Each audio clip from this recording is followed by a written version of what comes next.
இன்று மார்கழி 14. மார்கழி காலையில ஒரு வீட்ல ஒருத்தி மட்டும் எழுந்தா போதுமா? இல்ல எல்லாரையும் சேர்த்துதான் பக்தி ஆரம்பிக்கணுமா? மனசு எப்படி விழிக்குது? அதுக்கு ஆண்டாள் என்ன சொல்றாங்கன்னு இந்த திருப்பாவை 14ல நம்ம பார்க்கலாம். ஒவ்வொரு வரியோட ஆழமான விளக்கத்தை பார்க்கலாம் வாங்க. Welcome to Kandhaviyugam channel. இந்த பாசுரம் முதல்ல எதை காட்டுது? உங்கள் புழக்கடை தோட்டத்து வாவியுள், வீட்டின் பின்புறத்துல இருக்கிற அமைதியான குளத்தை காட்டி மனசும் அப்படியே அமைதியா இருக்கணும்னு ஆண்டாளிங்க எடுத்துரைக்கிறாங்க. பக்தி வெளியில இருந்து வராது, மனசுக்குள்ள அமைதி வந்தாதான் அது ஆரம்பிக்கும்னு இதுல புரிய வைக்கிறாங்க. அந்த மனசு விழிச்சிருச்சுன்னு எப்படி தெரியும்? செங்கழு நீர் வாய் நெகிழ்ந்து ஆம்பல் வாய் கூம்பினக்கான். காலையில சில பூக்கள் மலர்றதும் சில பூக்கள் மூடிக்கிறதையும் ஆண்டாள் எடுத்து காட்டுறாங்க.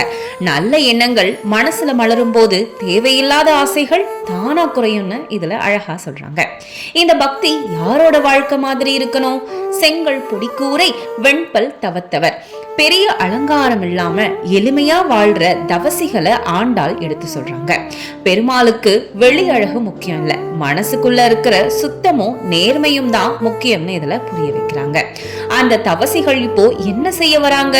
தங்கள் திருக்கோவில் சங்கிடுவான் போதந்தா. இதோட தெளிவான விளக்கம், அந்த தவசிகள் காலையில கோவிலுக்கு போய் சங்கூத வராங்கன்னு ஆண்டாள் சொல்றாங்க. சங்கோலி எல்லாரையும் எழுப்பி இப்போ பக்தி ஆரம்பிக்க வேண்டிய நேரம்னு கூப்பிடுற ஆன்மீக அழைப்பா இருக்கு. தான் எழுந்தா போதாதா? எங்களை முன்னம் எழுப்புவான் வாய் பேசும். இதோட தெளிவான விளக்கம், தாங்கள் மட்டும் பக்தியா இருக்காம மற்றவர்களையும் எழுப்புறத ஆண்டாளிங்க சொல்லி காட்டுறாங்க. உண்மையான பக்தி தனியா இருக்காது, அது மற்றவர்களையும் தானா சேர்த்துக்கும்னு இதுல சொல்ல வராங்க. இந்த அழைப்பு எப்படி இருக்கும்? நங்காய் எழுந்திராய் நாணாதாய் நாவுடையாய்.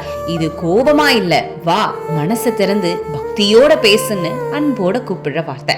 பெருமாளை நினைக்க வெட்கமோ பயமும் வேண்டாம், மனசுல இருக்கிற பக்திய வெளிப்படையா காட்டலாம்னு இதுல சொல்றாங்க. இப்படி எல்லோரும் யாரை நோக்கி போறாங்க? சங்கோடு சக்கரம் ஏந்தும் தடக்கையன். தெளிவான விளக்கம், சங்கு சக்கரம் ஏந்திய பெருமாளை நோக்கி எல்லாரும் போறாங்கன்னு ஆண்டாள் சொல்றாங்க. இதோட ஆன்மீக விளக்கம், அவர் நம்மை காக்குற தெய்வம்னு நம்பிக்கை இருக்கிறதால மனசு தைரியமா அவரை நோக்கி போகுது. இறுதியில் ஆண்டாள் என்ன சொல்லி முடிக்கிறாங்க? பங்கைய கண்ணானை பாடலோர் எம்பாவாய். அழகான தாமரை கண்கள் கொண்ட பெருமாளை பாடி வழிபடலாம்னு ஆண்டாள் முடிக்கிறாங்க. இதோட ஆன்மீக விளக்கம், பக்தி தனித்தனியா இல்ல, எல்லோரும் சேர்ந்து பாடி அனுபவிக்கிறது தான் முழுமையான பக்தின்னு இதுல அழகா சொல்றாங்க. இந்த திருப்பாவை 14 நமக்கு என்ன கத்து கொடுக்குதுன்னா, பக்தி அப்படின்னா தூக்கத்துல இருந்து எழுவது மட்டும் இல்ல, மனசை அமைதியா வச்சு மற்றவர்களையும் கூட்டிக் கொண்டு பெருமாளை நோக்கி ஒன்னா நடக்கிறது தான் உண்மையான பக்தி. இந்த மாதிரி தெளிவான திருப்பாவை விளக்கங்களை தெரிஞ்சுக்க கந்தரிகம் சேனலை மறக்காம சப்ஸ்கிரைப் பண்ணுங்க. இந்த பதிவு உங்களுக்கு யூஸ்ஃபுல்லா இருந்துச்சுன்னா ஒரு லைக் பண்ணுங்க, கமெண்ட் பண்ணுங்க.